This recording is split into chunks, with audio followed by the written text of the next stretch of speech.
Күйеу келтір, қыз ұзат, тойыңды қыл демекші. Бойжеткен қызын құтты жеріне қондыру қазақ халқының дәстүрінде ең үлкен салт. Қызының тағдырына қатты алаңдаған қазақ ұзатар қызын барған жеріне тастай батып, судай сіңсің деп әбден тәрбиелеген.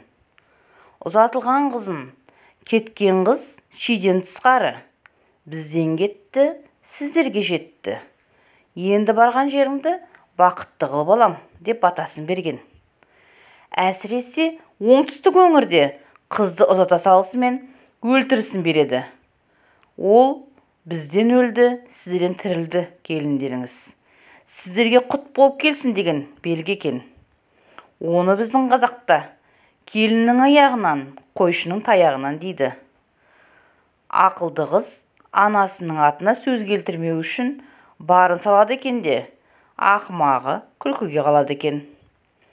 Сол айтпақшы, заманында ұзатылып бара жатқан қызына анасы: бір сабақ жіп болса да үстіңе іле жүр қызым, депті. Араға жыл салып, артынан барған анасы қызына айтарға сөз таба алмапты. Сөздің төркінін түсінбеген қызы көзіне көрінген жіпті үстіне іле беріпті.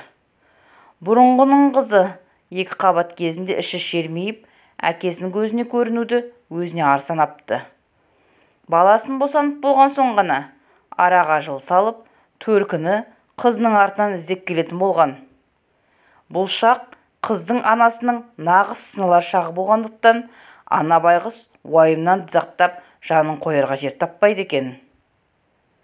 Анасының берген тәрбиесі келісті болып, келіндері көңілдерінен шықса, құда жағы қыздың анасына күмістен арнайы соғылған балғадай құдағи жүзік тағатын болған. Анасын көріп, қызын ал, аяғын көріп, асын іш деген сөз осыдан шықса керек. Келіндердің тәрбиесі көңілінен шықпаса, құдаға, яғни қыздың әкесіне тісі қағылмаған бас тартады екен. Бұл құдағи саған тісім бар, қызыңа берген тәрбиеңде олқылық көп деген белгі екен. Оны көрген құдағи бармағын шайнап, кірерге тесік таппапты. Әулие қазақ ешқашан бір-біріне ауыр сөз айтып, көңілін қалдырмаған. Осындай белгілер арқылы бір-бірін сөзсіз түсінген, олқылығының орнын толтырған.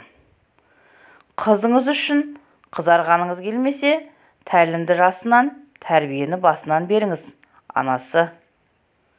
Тісі қағылмай тартылған бастан ауыр айып жоқ. Құдай содан сақтасын. Қызыңыздан құдағи жүзігіңізді тағып, жүзіңіз қуаныштан бал-бұл жайнап қайтсаңыз, еңбегіңіздің жанған емес пе, құдағи? Авторы Мақсат Ысқақов.